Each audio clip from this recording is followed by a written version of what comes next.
Escatologia em tempos de crise está no capítulo 20 de Apocalipse, a partir do verso 11. Vamos ver estes versos que concluem o capítulo 20, que são justamente os textos que vão falar do juízo final.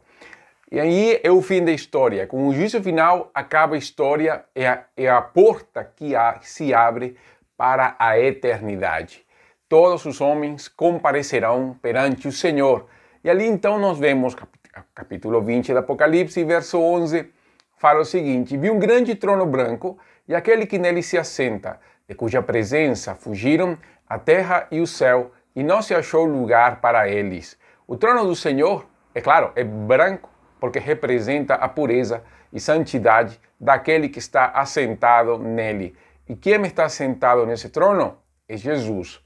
Ele é quem será chamado a julgar. Nós vemos isso em João, capítulo 5, nos versos 26 ao 29. Jesus, nós podemos ver o verso 27 como destaque, porque ele fala, e lhe deu autoridade, o Pai, lhe deu autoridade, o Filho, para julgar, porque é o Filho do Homem. E aí, nesse texto, ele vai falar da ressurreição e do juízo final, quando fala assim: não vos maravilheis disto, porque vem a hora em que todos os que se acham nos túmulos ouvirão a sua voz e sairão. Os que tiverem feito o bem para a ressurreição da vida, e os que tiverem praticado o mal para a ressurreição do juízo. Atos 17:31, Paulo falando aos atenienses, falou: porquanto estabeleceu um dia em que há de julgar o mundo com justiça, ele está se referindo ao Pai, por meio de um varão que destinou e acreditou diante de todos, ressuscitando dentre os mortos, e diretamente ressuscitando dentre os mortos, lógico que é Jesus. E o próprio Cristo também em Mateus 25:31 falará: quando vier o Filho do Homem na sua majestade e todos os anjos com ele, então se assentará no trono da sua glória. Verso 32, e todas as nações serão reunidas em sua presença, e ele separará um dos outros, como o pastor separa dos cabritos as ovelhas. Céu e terra fogem também do texto do Apocalipse, porque perante a luz do Senhor, todo fica submerso em trevas. A criação toda será transformada, não destruída. Segunda de Pedro, capítulo 3, 9 ao 13, vai falar sobre isso, vai apresentar o dia do Senhor e a purificação do mundo. Não é destruição, é transformação. A terra será purificada, será transformada. Para quê? Para receber o Senhor da glória.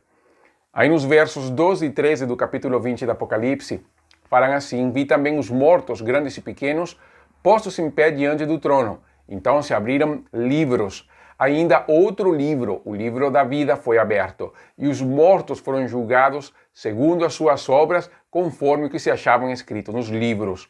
Deu o mar os mortos que nele estavam. A morte e o além entregaram os mortos que neles havia, e foram julgados um por um, segundo as suas obras. Então todos compareceremos perante o Senhor. Essa parte dali parece muito com Daniel capítulo 12, os primeiros dois versos do capítulo 12 de Daniel, quando fala assim: nesse tempo se levantará Miguel, o grande príncipe, o defensor dos filhos do teu povo, e haverá tempo de angústia, qual nunca houve, desde que houve nação até aquele tempo. Mas naquele tempo será salvo o teu povo, todo aquele que for achado inscrito no livro. Muitos dos que dormem no pó da terra ressuscitarão, uns para a vida eterna e outros para a vergonha e horror eterno. Então, essa ressurreição também está em João 5:25, e você vê que falam de dois livros. Um livro onde cada um é julgado segundo as suas obras, e o livro da vida. As obras vão demonstrar que nós não somos merecedores da salvação. Por quê? Porque, claro, nossas obras estão contaminadas pelo pecado e nunca serão suficientes para alcançar o favor de Deus. Por mais que nós façamos boas obras, impossível alcançar a graça de Deus por causa do nosso pecado. Todas nossas boas obras estão contaminadas pelo pecado. Isaías também fala disso. Então, um a um serão julgados. É um juízo individual. Ninguém poderá usar um argumento contra o outro. Não haverá como fazer aquele juízo aquela forma de Caim se justificando perante Deus. Adão se justificando perante Deus, Eva se justificando perante Deus. Não haverá como. E esse livro da vida, ele funciona como cartório, o livro de registro das pessoas. É o livro de registro dos filhos do Senhor. Você vai ver isso um pouco mais na frente. Aqui, no verso 14 e 15. Então a morte e o inferno foram lançados para dentro do lago de fogo. Esta é a segunda morte, o lago de fogo.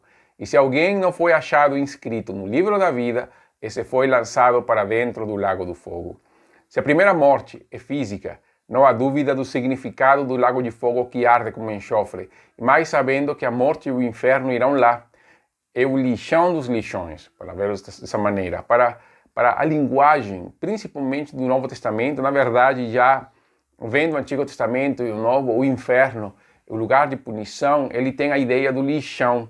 Por isso que Jesus fala do verme que não morre e o fogo que não se apaga. Essa é a ideia do lixão. E aqui, a morte e o inferno irão para o lago de fogo e enxofre. É o lugar de punição final. Então, o inferno acaba sendo um estado intermediário, onde as pessoas estão sendo punidas pelo seu pecado, mas é como uma prisão preventiva para a prisão final, que será o lago de fogo que arde como enxofre.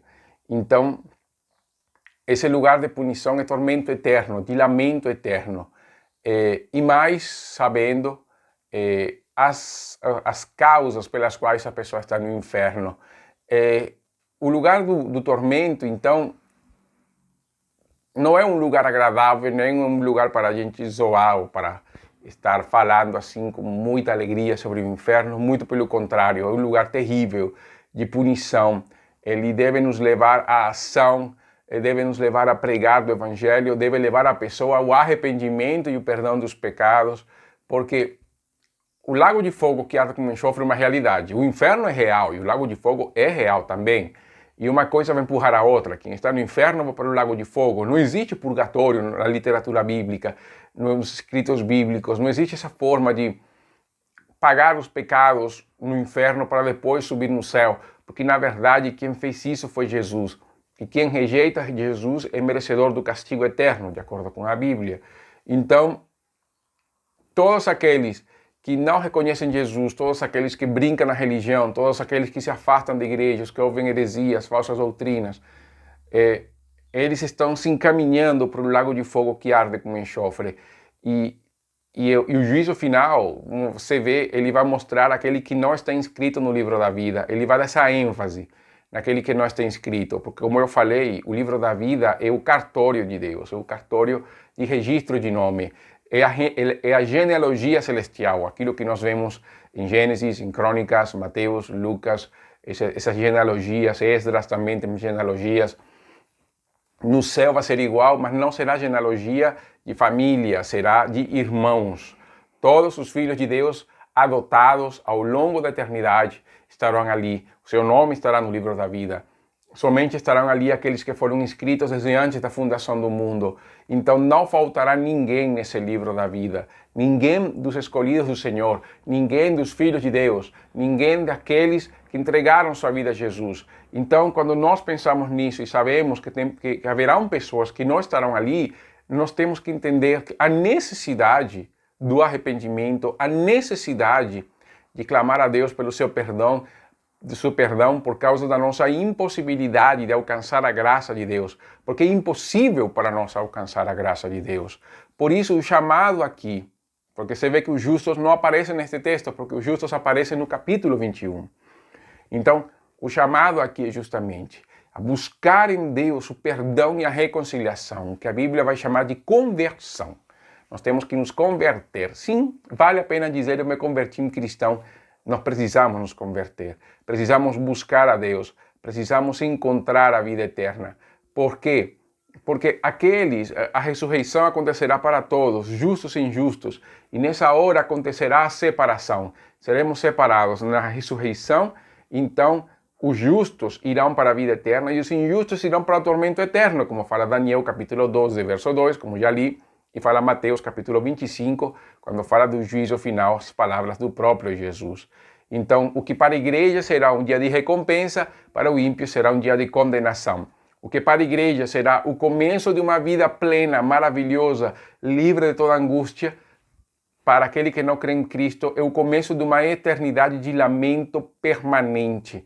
Então, se o dia de salvação é hoje, como fala Hebreus, se ouvirdes a sua voz, não endureçais o vosso coração. O dia de buscar a Cristo é hoje. Busque o Senhor hoje.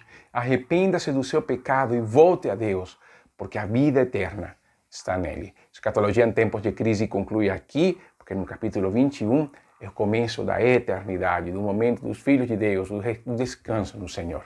Até então.